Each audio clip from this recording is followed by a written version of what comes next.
Vamos a entrar en un momentito, en unos minutitos, a una entrevista a propósito del tema de Ecuador, del caso que estamos viviendo en Ecuador, que no está cerrado y que ya hemos visto las declaraciones el día de ayer del presidente Noboa, que se había ido a los Estados Unidos y que, bueno, ya está dando algunas declaraciones diciendo pues que lo que hizo pues fue una decisión correcta para él, a pesar de que tiene toda la desaprobación internacional, tanto de América Latina como de una parte importante del mundo, y México está pidiendo la expulsión de él, de Ecuador, de la ONU, y bueno, pues ellos, mientras no se disculpe, y él dice, pues hice lo correcto, ¿no? Y como burla, a mí me parece una burla realmente cínica y una burla realmente durísima, es haber dicho dos cosas. Uno, que fueron los diplomáticos mexicanos los que atacaron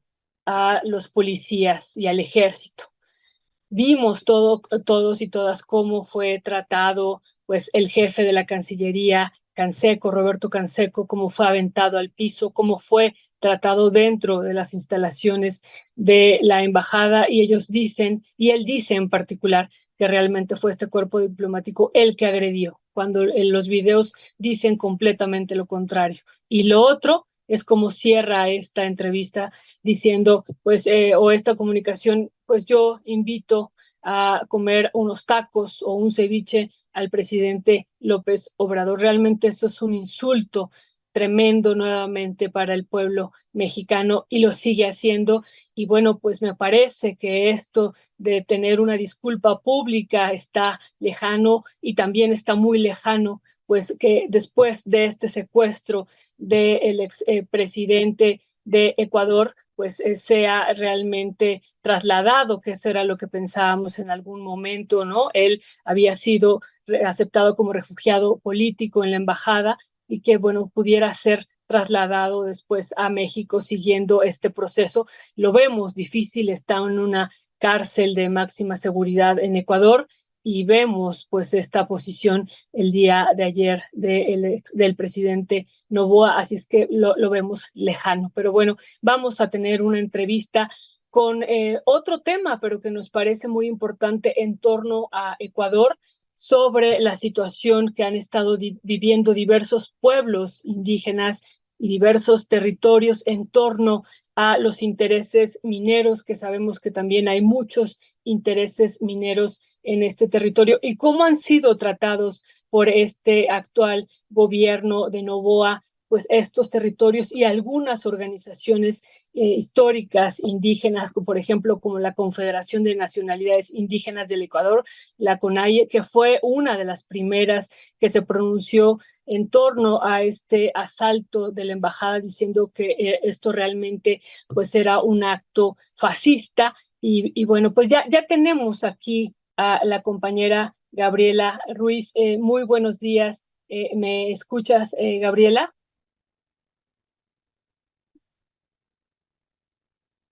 Buenos días. Ya la vemos conectada, pero creo que no nos escucha todavía, ¿verdad, Cristian? No. No tiene problemas con su audio. Tiene problemas con su audio. Estamos viéndola en pantalla. No sé, ujú, creo que ya, no. Bueno, veamos si podemos. Buenos días, Gabriela, ¿nos escuchas? No, no nos está escuchando. Bueno, pues vamos a comentar esta nota. Ya está ahí en pantalla, pero no sé si nos alcanza a escuchar. Buenos días, Gabriela, ¿no nos escuchas?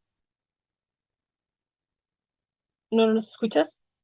No, creo que a lo mejor, Cristian, si la sacamos y la volvemos a meter, y vamos aquí abundando sobre este texto que ya ella ahorita nos compartirá.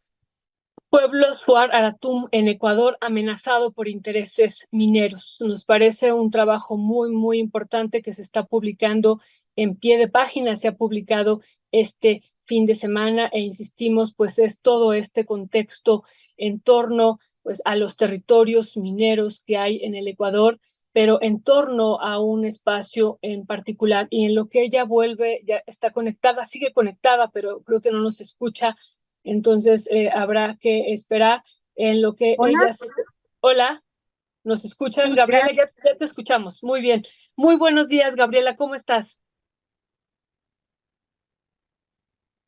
Hola, por favor, si me ayudan con el tema del sonido, me confirman que me escuchan.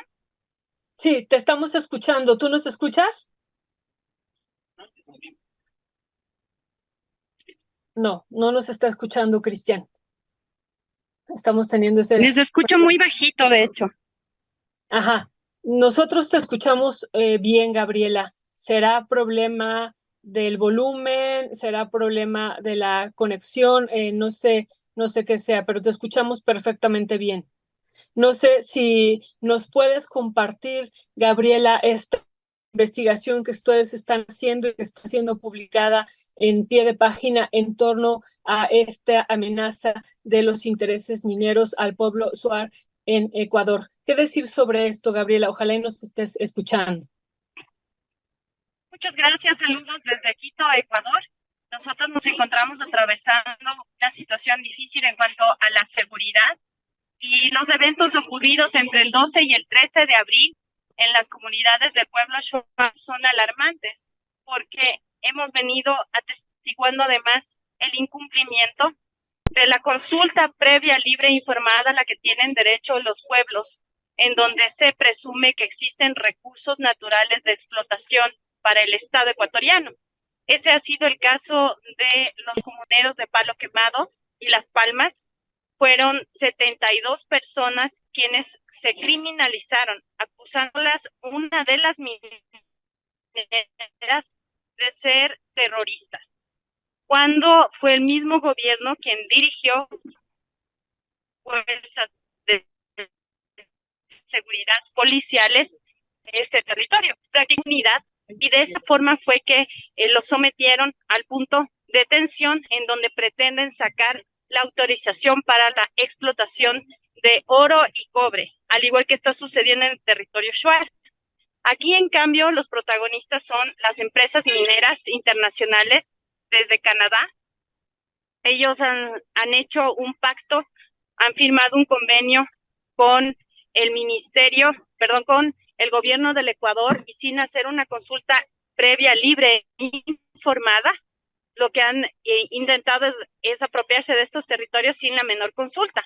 Como resultado, se han presentado varios enfrentamientos en donde son hermanos contra hermanos, pueblo indígena de las comunidades Shuar, quienes desde 12 y 13, sobre todo, es el momento más álgido de estas confrontaciones, que unos a favor de la minera y otros exigiendo esta consulta previa, libre e informada, denuncian no solamente al gobierno nacional, sino a la comunidad internacional, a las organizaciones defensoras de derechos humanos y de los pueblos indígenas, que se está cometiendo todos estos atropellos en contra de las comunidades.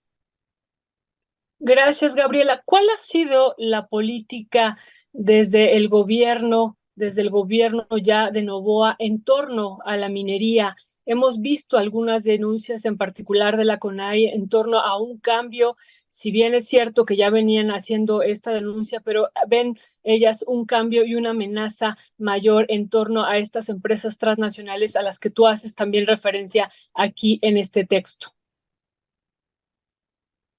Justamente por hacer mención a la CONAIE, que es una de las representaciones más fuertes, más potentes en el Ecuador en defensa de los derechos de los pueblos indígenas, es que a través de estos comunicados se hizo la solicitud, ¿no?, de mediación, de intervención, incluso de estas organizaciones de defensa de derechos humanos.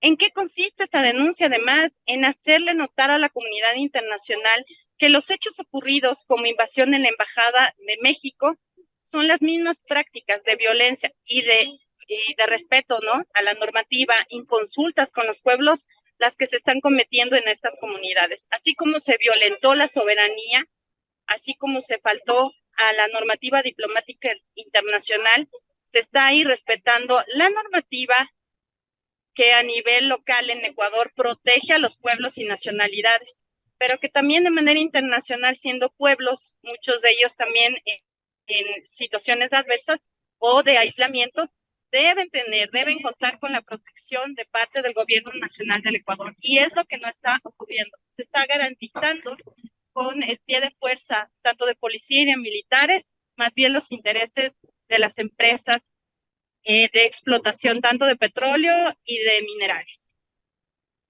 Gracias, Gabriela.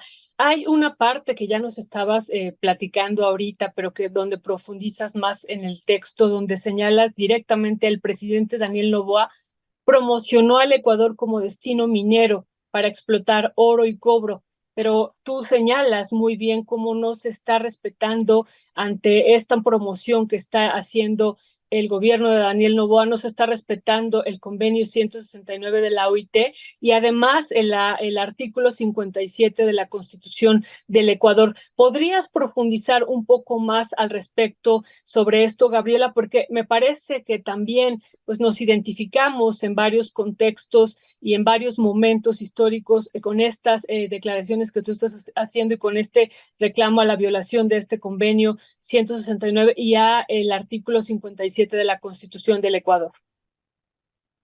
Quiero comentarles al respecto que la lucha del pueblo shuar tiene un largo recorrido. Desde finales de los 90 se firmaron varios convenios con empresas internacionales para explotación minera y se aluden varios mecanismos en donde buscan la firma de algunos representantes de comunidades y con eso se justifica que supuestamente se ha hecho la consulta libre, previa e informada. A medida que la lucha por los derechos y reconocimiento de la autodeterminación de los pueblos en sus territorios ha ido avanzando, también se han logrado algunas situaciones. Por ejemplo, el pueblo shuar logró que algunas de esas empresas mineras expulsaran del territorio. Pero eso también ha significado situaciones y momentos de enfrentamientos, de muerte, de violencia para ellos como comuneros, ¿no?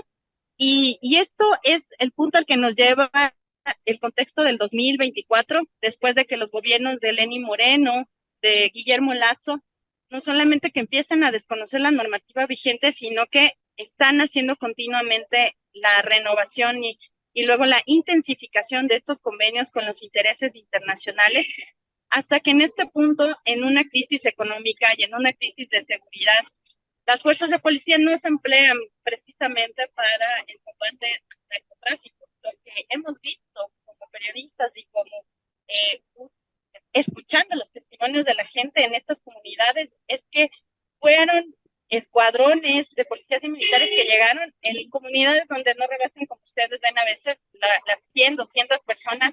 Llega un día de fuerza que está alrededor de 100 entre policías y militares, con un convoy, con autos y todas las armas largas para enfrentarse a la comunidad. Entonces, sí hay una gran diferencia entre el uso de la fuerza y en la situación en donde estamos viendo que de manera desmedida se desconoce tanto la normativa y se emplea estos recursos de violencia. Muchísimas gracias, Gabriela. Por último, te preguntaría cuál sería el mensaje que estaría mandando el pueblo shuar y los otros pueblos que han estado resistiendo ante esta actividad extractiva que se va intensificando, Gabriela. El mensaje que están enviando tanto el pueblo shuar como las comunidades organizadas en Ecuador es justamente de lucha y resistencia. En pie de página tenemos un largo conteo de reportajes donde venimos narrando cómo, por ejemplo, la contaminación de los ríos por 15.800 barriles de petróleo solamente en un evento de contaminación ha dejado sin agua a los pueblos, y los niños y las niñas de estos pueblos indígenas en las riberas del Napo están muriendo con desnutrición crónica infantil.